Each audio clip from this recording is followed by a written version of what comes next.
Crise contre le cancer affirment que c'est pourquoi ils sont complètement engagés.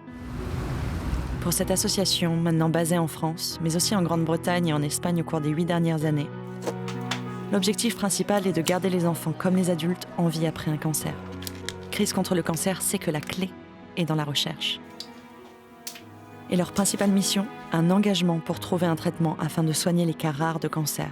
Par exemple, une tumeur cérébrale mortelle chez les enfants. Des équipes de chercheurs, on donne à des familles, à des enfants, un espoir de guérison.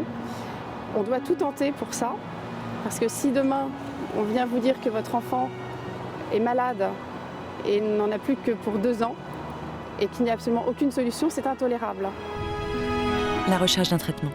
Il est important de nous aider dans cette lutte, car nous avons besoin de l'aide de tous. Ensemble, nous ferons mieux, plus fort, et sûrement nous sauverons des vies. C'est un travail sans fin, jour et nuit. Mais c'est un travail inestimable. Demandez à Jacques Grill, docteur au sein du prestigieux Institut Gustave Roussy à Paris. Depuis 2001, Dr Grill est responsable du programme dédié aux enfants atteints de tumeurs au cerveau appelé Projet DIPG.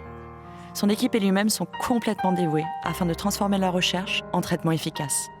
En voyant ses patients compter sur lui, Dr Grill nous confie que c'est exactement la raison pour laquelle il a besoin plus que jamais de soutien pour Crise contre le cancer. Les financements qui sont apportés par Crise contre le cancer vont nous permettre de poser des questions autour d'un processus important dans cette maladie, qui est la façon dont la maladie se dissémine et infiltre le cerveau. L'objectif ? Arrêter ces épouvantables tumeurs au cerveau qui attaquent des enfants âgés entre 4 et 11 ans. Chaque année, plus de 400 enfants en Europe se font diagnostiquer ce monstre appelé malignan-gliomas. Tous sont morts dans l'année suivant le diagnostic. Le taux de mortalité s'élève à 100%. Comment arrêter cela ? Le seul moyen de le faire, c'est de se concentrer sur ces tumeurs. On a un environnement idéal ici, puisqu'on a la clinique qui est très proche. On a des échantillons cliniques, on met en culture les cellules des patients, on fait pousser ces tumeurs.